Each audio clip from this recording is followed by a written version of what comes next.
La rubrique immobilière avec Pascal Rable de Blue Immobilier SA. Vente, gérance et mise en valeur de votre bien immobilier. www.blueimmobilier.ch. Pascal Rable, directeur de l'agence Blue Immobilier SA, nous retrouve en cette fin de matinée sur Radio Chablais pour aborder un sujet en rapport avec le monde de l'immobilier.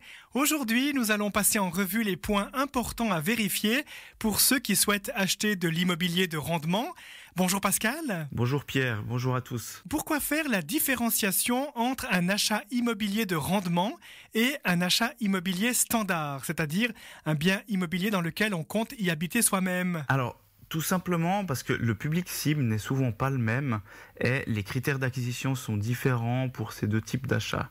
Je pense que c'est une bonne idée de faire une sorte de checklist aujourd'hui afin d'aiguiller les auditeurs qui souhaiteraient prochainement faire l'acquisition d'un bien immobilier de rendement. Qu'est-ce qui pousse les gens à vouloir investir dans la pierre? L'immobilier a toujours été une valeur refuge, principalement en Suisse où l'économie est très solide.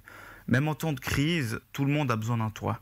Donc l'aspect principal, c'est la solidité du marché et les rendements intéressants que ça apporte. Donc l'attrait pour l'immobilier de rendement s'est accru ces dernières années, en particulier parce que l'épargne ne rapporte quasiment plus rien, voire pire, elle coûte même de l'argent avec les taux d'intérêt négatifs. Parlons maintenant de manière pratique. Si je suis un investisseur, par quoi est-ce que je dois commencer si je souhaite investir dans l'immobilier? Donc la première étape pour une personne qui voudrait investir dans l'immobilier, c'est de connaître son budget d'acquisition. Alors, ça paraît logique, mais je peux vous confirmer qu'il y a encore trop de personnes pour qui c'est pas très clair et qui n'ont pas des budgets bien définis. Pour mémoire, les règles d'octroi de financement hypothécaire ne sont pas les mêmes pour un bien immobilier de rendement que pour un achat de votre logement principal. Les fonds propres exigés sont notamment différents. Parfait. Une fois que votre budget est validé par un établissement de financement, quelle est la suite du processus de recherche? Il y a deux critères principaux qui sont regardés dans un premier temps. Le rendement de l'objet et sa situation géographique. À savoir que les deux sont intimement liés. Concrètement, plus la ville dans laquelle se situe l'objet est recherchée, plus le taux de vacances est bas et donc également les rendements. Donc pour rappel, le taux de vacances, c'est le pourcentage de logements disponibles sur le marché. Plus le chiffre est élevé, plus il y a d'appartements vides, et donc plus il sera compliqué de relouer le vôtre si le locataire venait à partir.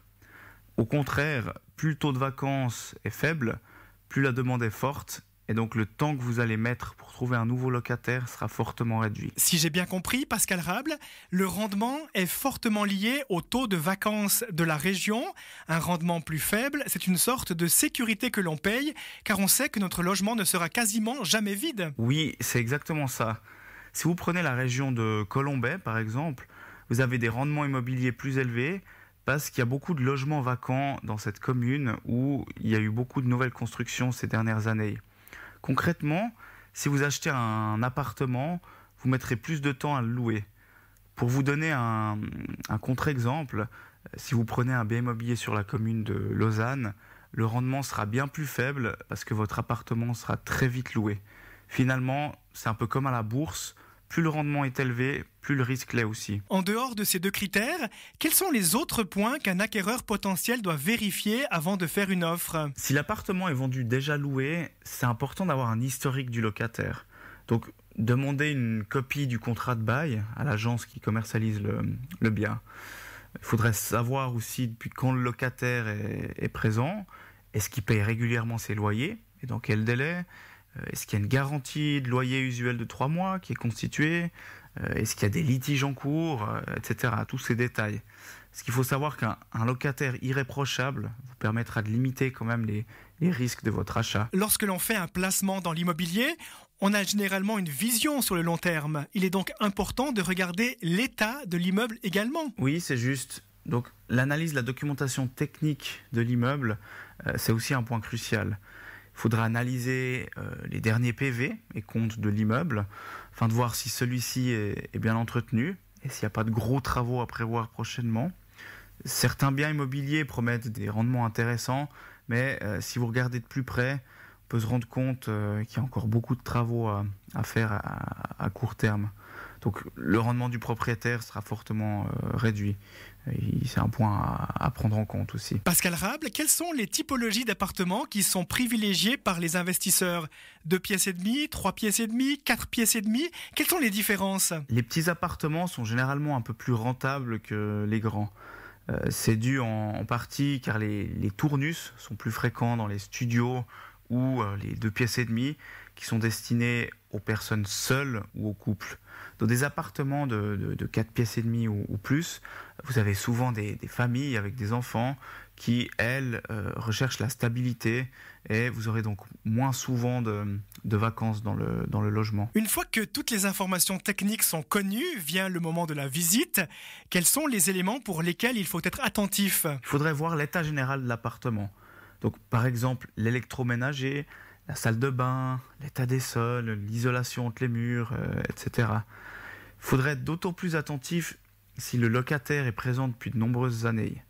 En effet, les appartements récents ou rénovés trouvent plus facilement preneurs que les anciens.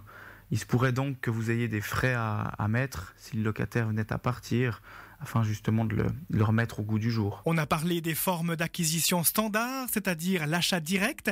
Est-ce qu'il y a d'autres façons d'investir dans l'immobilier ? Oui, alors vous avez l'acquisition par le financement participatif, qui est aussi plus connu sous le nom de crowdfunding. Mais il y a également les sociétés immobilières ou les fonds immobiliers, dont on avait parlé d'ailleurs il y a quelques semaines. Si ces sujets vous intéressent, je vous invite à réécouter les podcasts. Pascal Rable, merci beaucoup. Je rappelle que vous êtes directeur de l'agence Blue Immobilier SA, blueimmobilier.ch. Belle journée. Merci, bonne journée. La rubrique immobilière avec Pascal Rable de Blue Immobilier SA. Vente, gérance et mise en valeur de votre bien immobilier. www.blueimmobilier.ch